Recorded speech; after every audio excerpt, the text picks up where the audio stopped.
chào quý vị khán giả của chương trình Love Win Talk Show dành cho các cặp đôi LGBT trên khắp mọi miền đất nước Việt Nam. Và bên cạnh Thiên An đây đó chính là mẹ Phi Hà sẽ cùng đồng hành với Thiên An trong suốt buổi nói chuyện ngày hôm nay.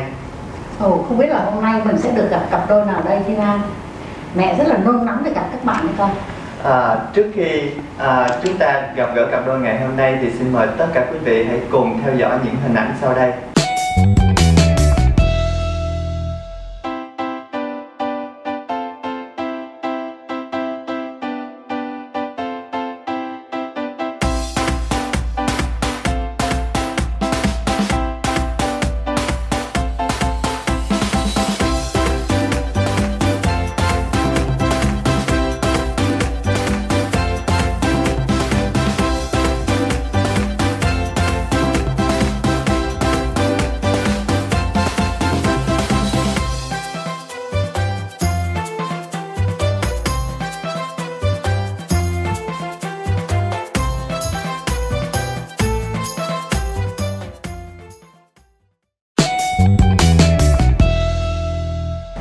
Wow, dễ thương quá Thiên An ơi. Hôm nay cặp đôi này chắc là sẽ truyền cảm hứng cho mọi người rất là nhiều. Mẹ đang nôn nóng để gặp các bạn đi con, giới thiệu đi. Vâng, xin mời quý vị khán giả và mẹ Phi Hà hãy gặp gỡ cặp đôi của ngày hôm nay, đó chính là Nu Lê và Minh Quang.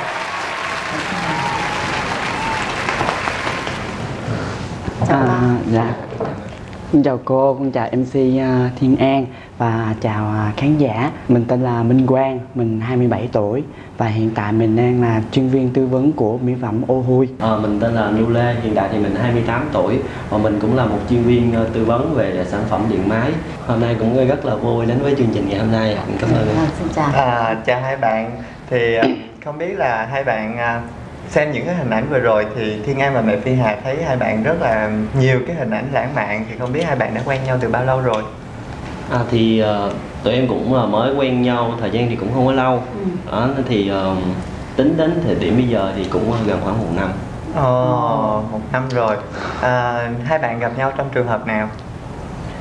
Cái trường hợp thì nó cũng không có đặc biệt lắm, tại vì tụi em cũng đã biết nhau qua Facebook nhưng mà chưa nói chuyện với nhau lần nào hết.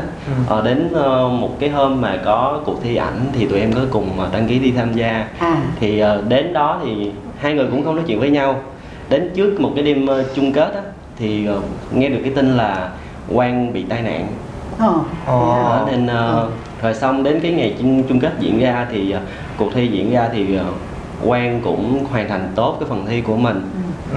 Rồi về thì Nu cũng có nhắn tin hỏi thăm, rồi xong từ từ thì hai người tìm hiểu và bắt đầu quen. Nhưng mà trong cái lúc mà tai nạn đó thì vẫn đang diễn ra cuộc thi.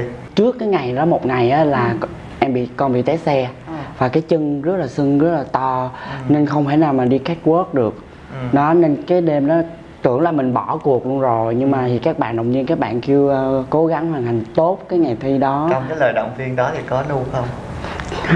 Không có động viên, tại vì hai người không nói chuyện luôn. Chưa nói chuyện. Dạ. Xong sau cái đêm thi đó thì Nu có nhắn tin thì cũng hỏi thăm.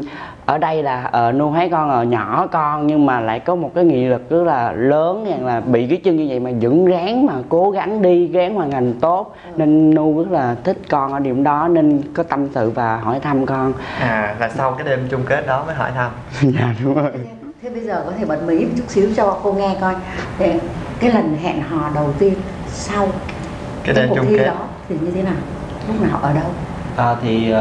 Sau cái đêm chung kết đó thì tụi con cũng có nói chuyện với nhau, tìm hiểu.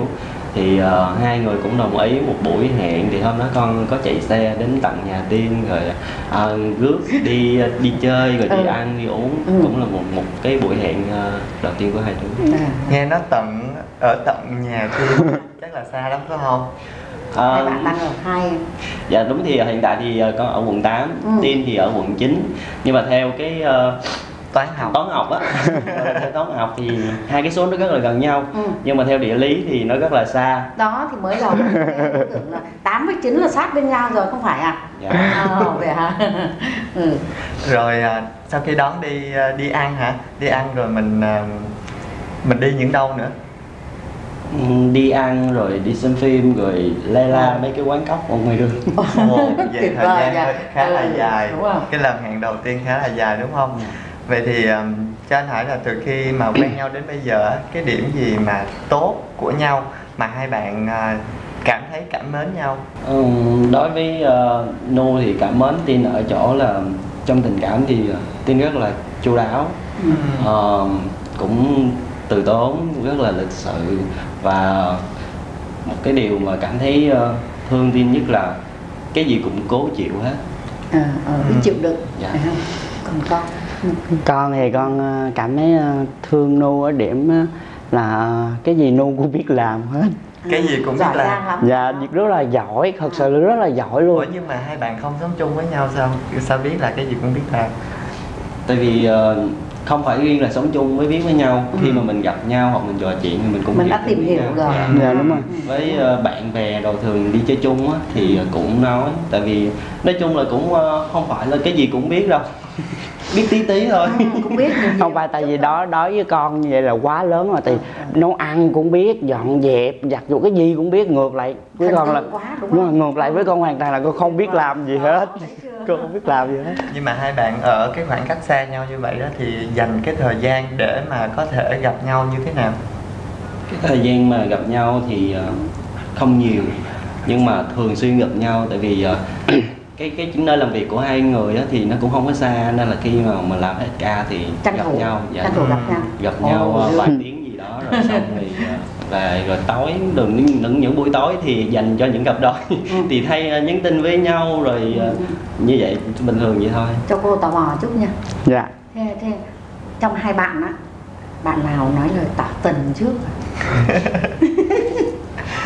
Dạ là ngay từ đầu là từ lúc mà hỏi thăm thì không, trước đó nữa, từ cái lúc mà thi cái đêm chung kết á, thì cứ nhìn lên trên sân khấu, thằng bé này nó nhỏ con mà nó cố gắng như vậy, nhưng mà nhìn thì nó cũng dễ thương. Xong rồi về con cũng có những tin tỏ tình. Đúng là thích rồi đúng không? Tỏ tình là lúc chưa hẹn hò cái buổi tối đầu tiên nữa. Mà đến đây là cũng gần 1 năm rồi. Để ý như vậy thì không biết là Quang có biết là bạn Nu để ý mình không? Cũng chưa có biết nữa. Tại thật sự là cũng nhờ cái mắt kiến á, nhờ cái mắt kiến mà hai người mới nói chuyện với nhau. Cái mắt kiến là gì? Tại vì em để quên cái mắt kiến ở trong cái túi quần của Nu. Sao vậy? Tại vì con bị cái chân đau vậy, con không thể nào mà thay đồ được, con phải mượn một cái quần bự. Con thay, con không thể nào mặc quần ôm được. Làm mượn quần của Nu. Đúng rồi, Nu sẵn sàng cho mượn. Sao lúc đó mới gặp nhau mà hay vậy? Thế là bỏ quên cái mắt kính trong túi quần. Đúng rồi. Xong rồi con nhắn tin con hỏi nó, anh ơi em để quên cái mắt kiến trong quần anh có thấy không, rồi đó cái bắt đầu hai người mới nói chuyện. Chưa? Mắt mà để trong túi quần người ta. Thiên An nghĩ là hai bạn chắc có lẽ cũng là đó là có ý với nhau rồi, nên là Minh Quang có cố tình không? Không cố tình, nhưng mà thật sự là cái này hỏi thiệt nha, có cố tình không? Không. Cái bạn trong quần có cố tình không?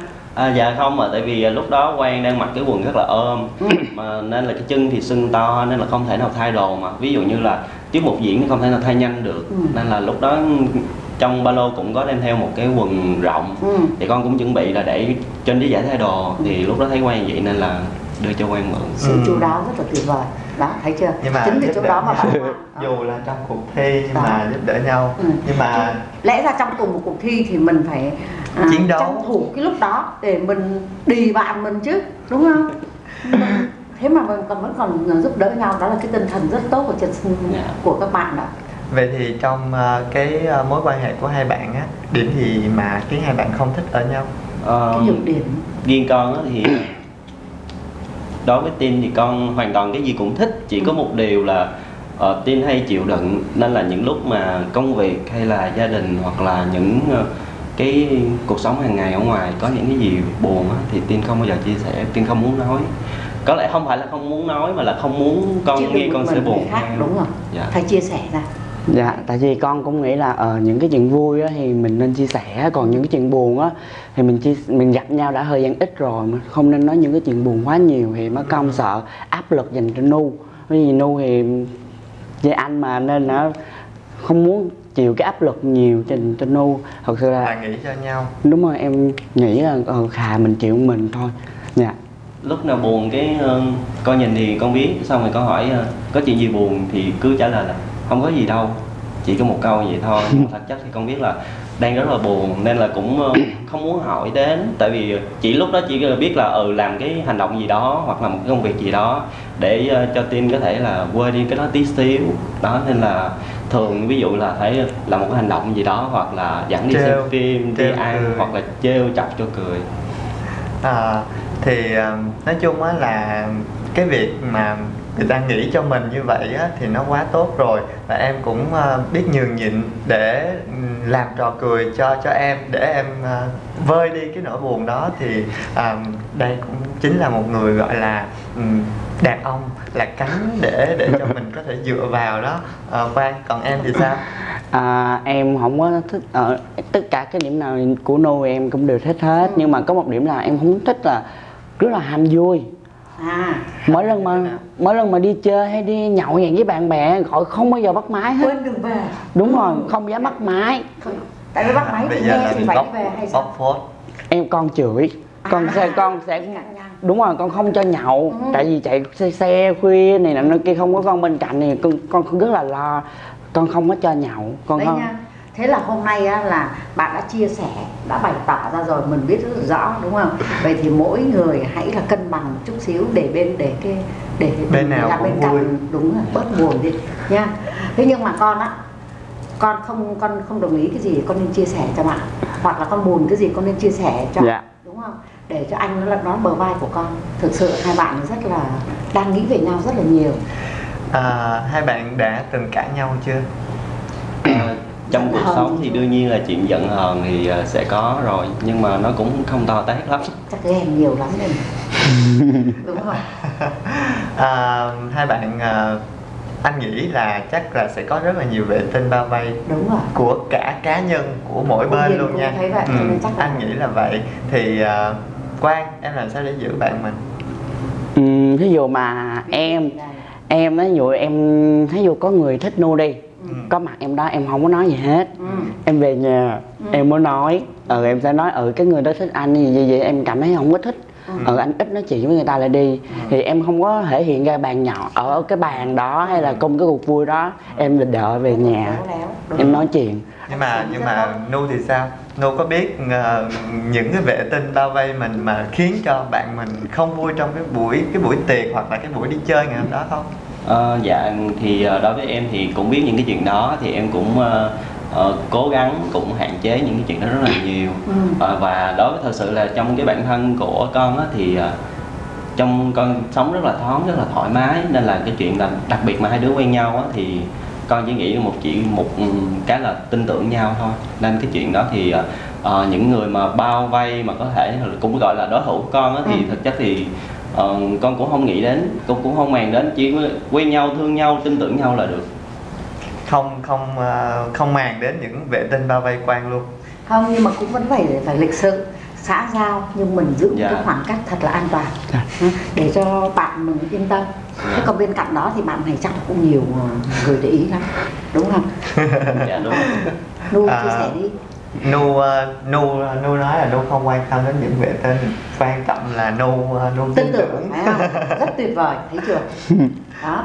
Thế làm sao mà Nu để cho Quang á là cũng có một cái sự tin tưởng như thế. Đúng mà cách xử lý của Quang tuyệt vời nhỉ.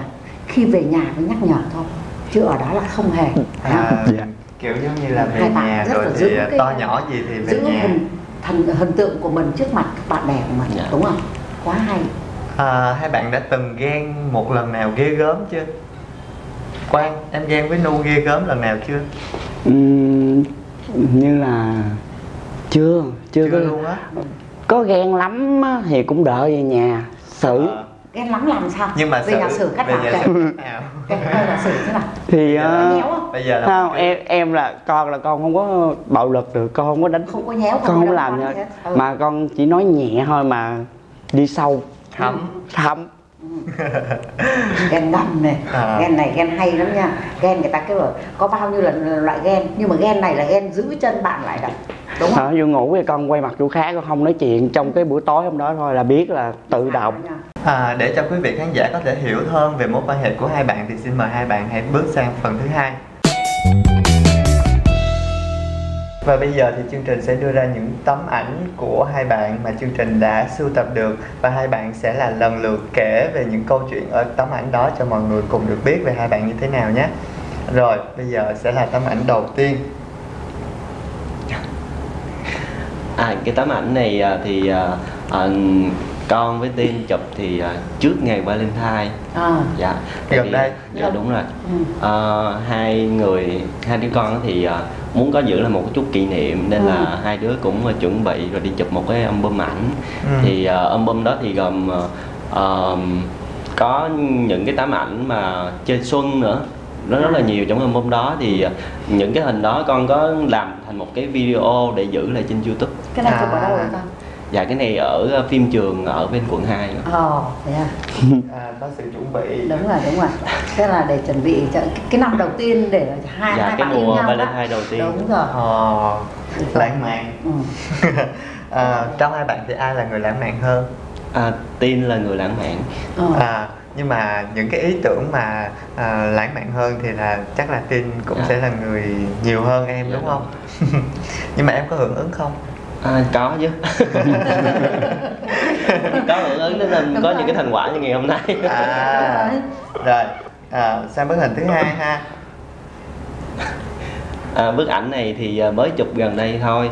Là cũng là cái ngày ốp thường trong một tuần làm thì tụi con có một cái ngày ốp thì chọn ngày ốp chung. Dạ đúng rồi, chọn ngày ốp. Hai bạn hình như không làm việc cùng với nhau đúng không? Là làm mỗi người một chỗ khác nhau nhưng mà chọn ngày ốp chung. Dạ đúng rồi.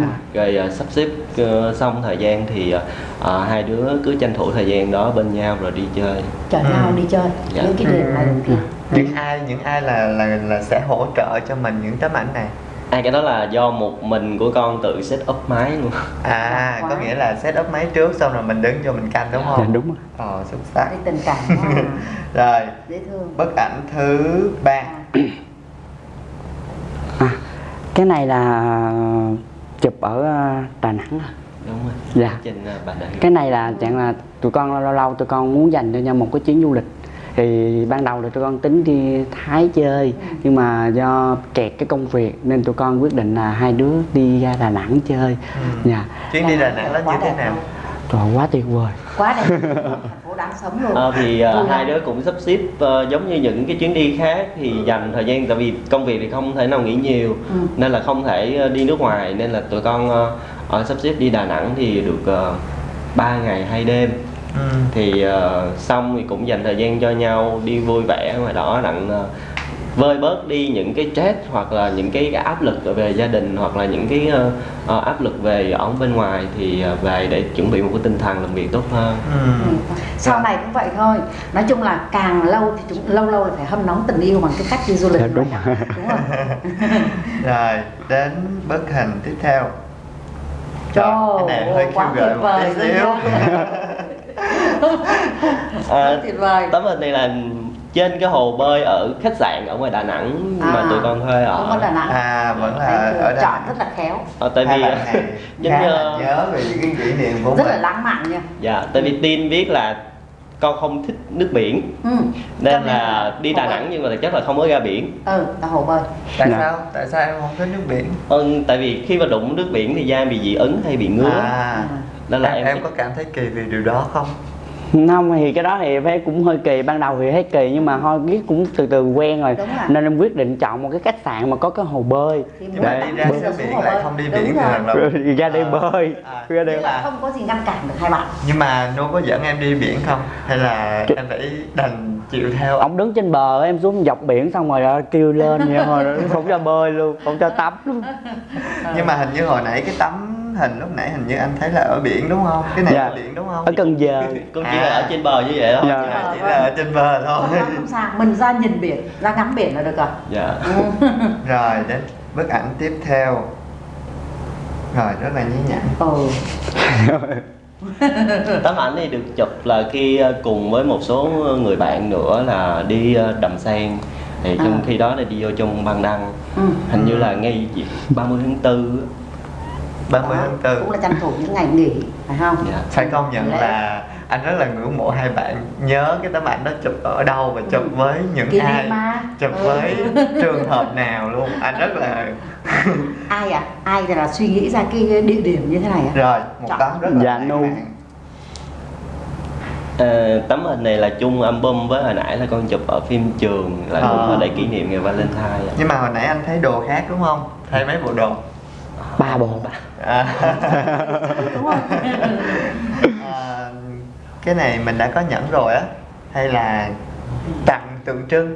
Cái đó là demo thôi ạ. Demo. Hai bạn có dự định sẽ tặng nhẫn cho nhau không? Cũng có, nhưng mà tại vì cũng một số lý do, ví dụ ở bên gia đình của em á thì đã chấp nhận rồi, nhưng mà còn về phía gia đình của Tin thì còn đang khó khăn cái vấn đề đó. Dạ, không sao, mình tiếp tục sao hết. thôi. Rồi đến bức ảnh tiếp theo. Ồ, Khá là dễ thương, quá xinh luôn. rất là xuân. Anh Rất nghĩ đẹp. cho anh đoán nha, bức ảnh này chụp cùng với concept của bức ảnh đầu tiên. Dạ đúng rồi. Bạn nói gì về bức ảnh này, Quang? Hiện hai cái bức ảnh thì vui tươi, thì cái ý tưởng thì là do em giả bộ em nhéo lỗ tai thôi chứ không có nhéo thiệt. Mà tại ông diễn lố á. Cái đó là đúng tính cách của Tin đó. Rồi. Cá nhân anh thấy bức ảnh này rất là Dễ thương quá à. rất là dễ thương, và cái concept nó rất là tươi, nhìn nó rất là xuân. Rồi, Ôi, một tấm ảnh siêu lãng mạn. Tấm ảnh này thì chụp chuyến đi Đà Lạt. Đó là một cái chuyến đi xa đầu tiên của hai đứa. Cái này là sáng kiến của ai hay tự nhiên lắm ở đây? Dạ, Ai cũng là chụp do được? con tự set up máy. Tự máy luôn làm gì? Khi đầu đi thì cũng ở trong ba lô cũng có một cái chân máy như thế này, rồi xong rồi để điện thoại lên hẹn rồi giờ xong chạy lại nữa hả? Dạ đúng rồi. Ôi tuyệt vời luôn. Chuyến đi Đà Lạt đầu tiên đó như thế nào? Anh muốn biết cái chuyến mà lần đầu tiên hai bạn đi du lịch cùng với nhau, đi xa như vậy và ở một cái nơi khác thành phố của chúng ta, thì cảm giác của mình như thế nào? Thì trước lúc đó thì hai đứa cũng sắp xếp thời gian, cũng giống như những chuyến đi khác thôi. Rồi cứ lên trên đó hai đứa cứ quậy ba lô đi. Trước cái ngày đi đó Tin rất là nôn rồi cứ nhắc đến cái chuyến đi đó hoài, rồi xong rồi hai đứa quậy ba lô đi ra ngoài bến xe ngồi đợi, mà xe chưa tới mà cứ ngồi, tại sao xe chưa tới, tại sao xe chưa tới. Quá nhỉ. Hồi hộp hả? Dạ. Rồi khi đi lên trển thì bắt đầu hai đứa cũng không có gành về ở trển lắm, thì bắt đầu mới tự đi xuống bắt xe, thuê một cái chiếc xe gắn máy. Rồi xong rồi hai đứa tự rồi mua thêm một cái bản đồ, rồi coi những cái địa điểm trên đó rồi tự chạy xe đi. Ôi, tình biết bao nhiêu mà nó. Anh thấy hơi lạ nha. Thời đại giờ điện thoại chụp hình rồi không có bản đồ sao mà phải mua cái bản đồ. Tin đó thì cứ sợ con là vừa cầm cái điện thoại á, cứ không an toàn. Dạ đúng rồi. Mà bản thân Tin thì coi bản đồ coi không có gạch. Hay gì ngưỡng mộ là vì cái gì cũng biết. Đó.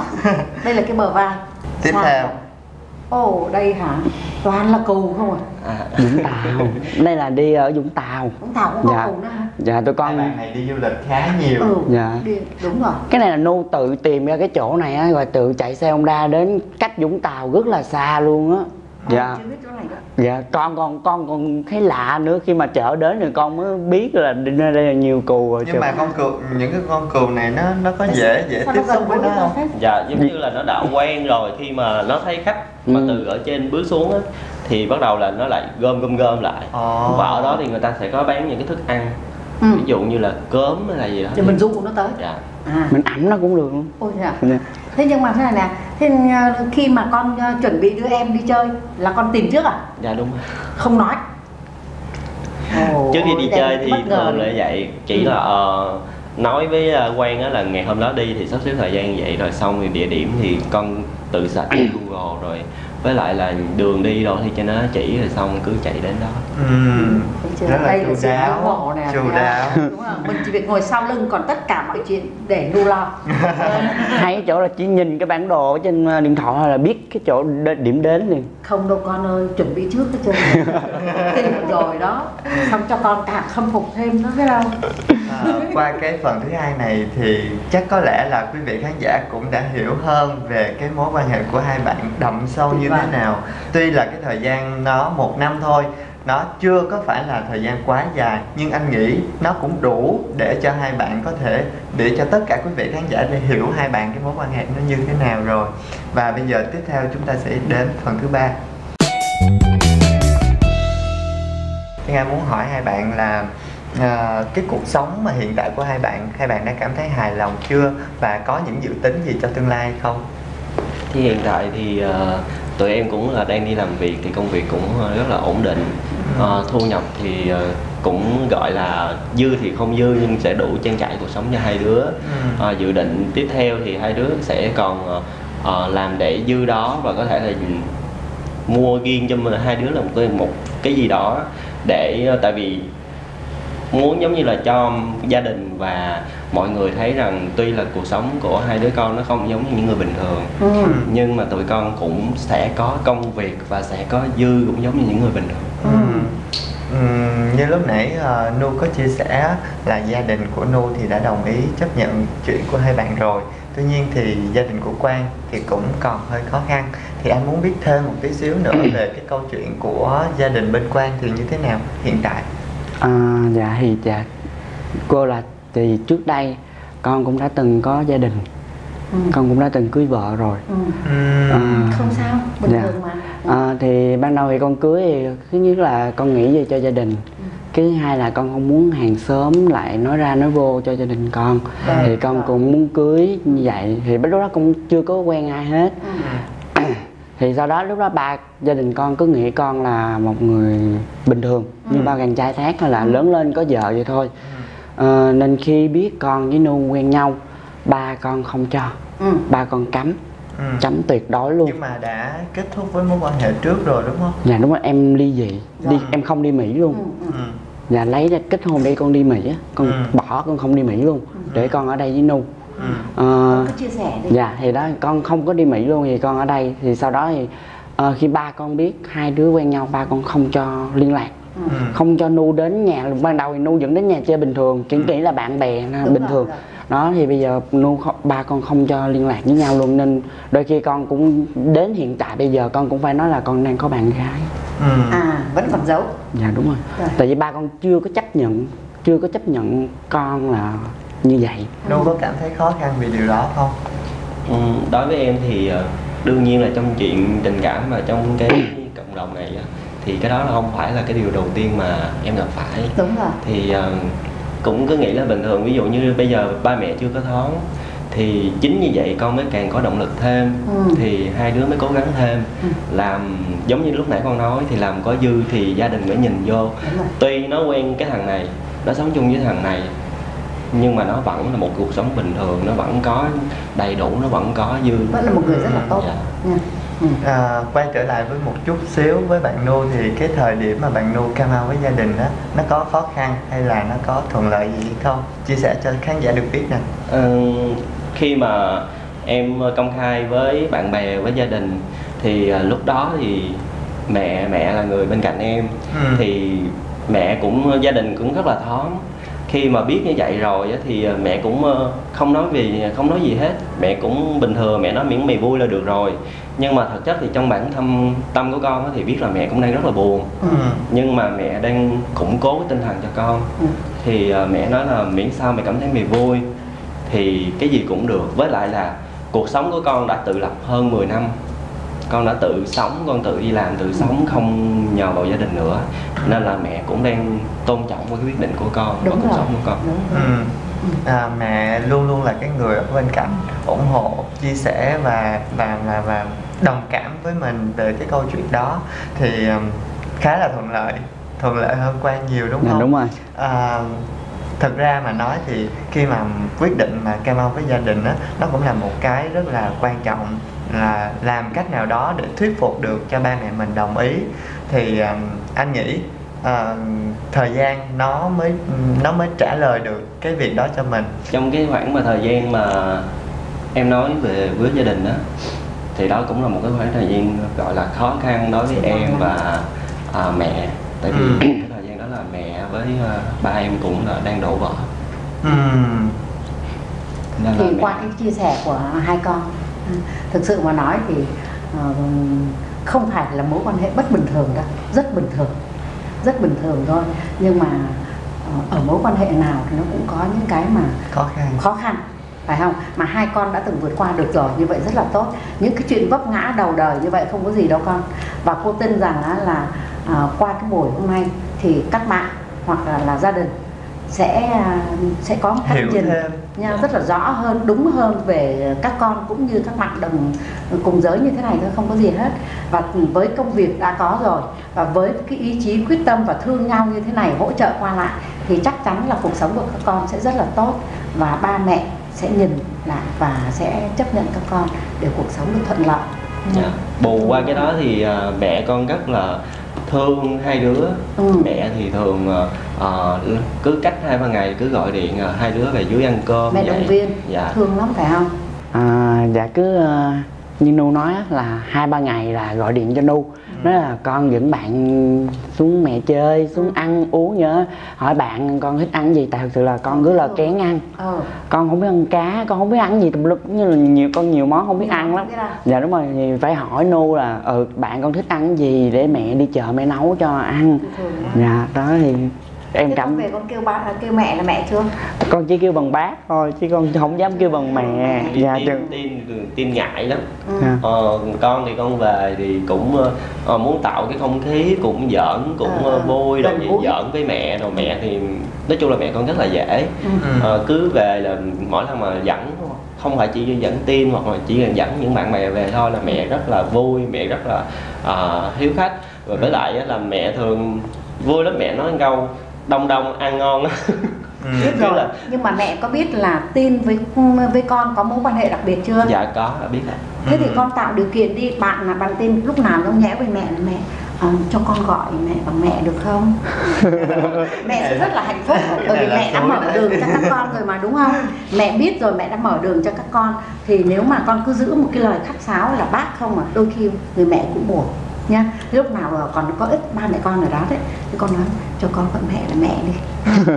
Cho con gọi mẹ. Đúng rồi, con cứ gọi mẹ rất là thương con. Mẹ con thì không có lên mạng xã hội nên là thường đó là con thì có một đứa em trai, thì thường là nó sẽ quan sát ở trên đó rồi nó về nó mách với mẹ. Em có ủng hộ con không? Dạ có. Đấy, thấy chưa? Xong là mỗi lần mà hai đứa đi chơi hay là chụp hình gì đó up lên Facebook, cái bắt đầu là nó gọi điện cho mẹ, nó nói anh hai đi chơi vậy đó mẹ. Hoặc là những lúc mà hai đứa có tâm sự buồn gì đó thì nó cũng nói với mẹ. Mẹ là người gọi điện cho con. Không biết chuyện đó đúng sai gì, cứ là đè con ra trước. Đúng rồi. Thấy chưa? Tận sâu ở trong Nu anh cảm nhận được rằng là khi mà kể về mẹ thì Nu, cái cảm xúc của Nu nó rất là nhiều. Thì không biết là Nu với mẹ như thế nào. Anh đang rất là mong muốn được chia sẻ. Mỗi lần mà thấy kể về mẹ, nói về gia đình, nói về khi mà dẫn Quang về với mẹ, là anh thấy cái cảm xúc của Nu nó bắt đầu và bắt đầu rưng rồi. Mà anh sợ cứ xoáy sâu vào thì Nu sẽ chảy nước mắt đó, nhưng mà sẽ làm cho Quang mất hình tượng không? Không sao, đó là một cái hạnh phúc phải không con? Dạ. Đúng không? Con đang rất là cảm động như vậy.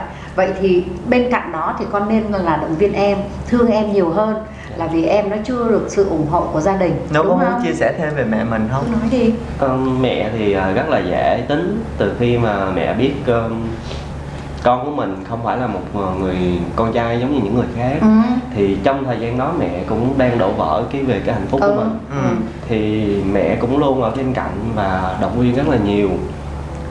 Và mẹ biết như vậy nên là có nhiều lần mẹ cũng gọi điện hỏi thăm hai đứa như thế nào, có vui hay không, hay là tình cảm của hai đứa nó có bị lục đục gì không.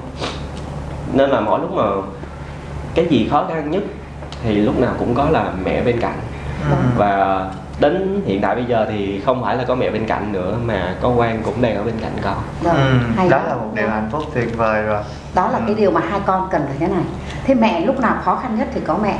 Vậy thì hai con cũng phải luôn gần gũi mẹ, động viên mẹ, bởi vì mẹ cũng đang rất là cô đơn, đúng không? Nhưng mà các con nên nhớ là ví dụ như con vẫn còn rất là may mắn, có một lúc nào đó con vẫn được gặp bố trên đời này, đúng không? Nếu như có cái gì nó khó khăn hơn nữa, nó xấu hơn nữa thì sao? Cho nên động viên mẹ là không sao. mẹ con mình dựa vào với nhau.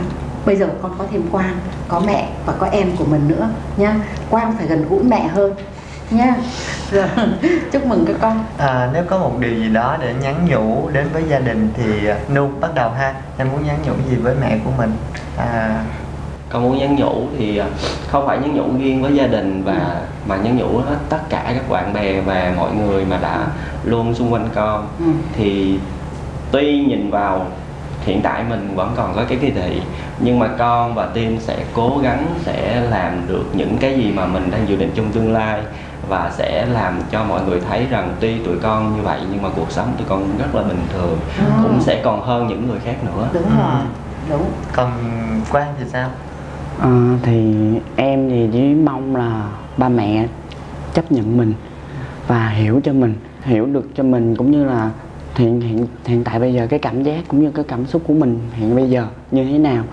Cho là cũng không muốn như vậy, chỉ mong là ba mẹ hiểu thôi và chấp nhận hai đứa. Thế một lời nói với ba mẹ của Nu đi, để cho ba mẹ yên tâm.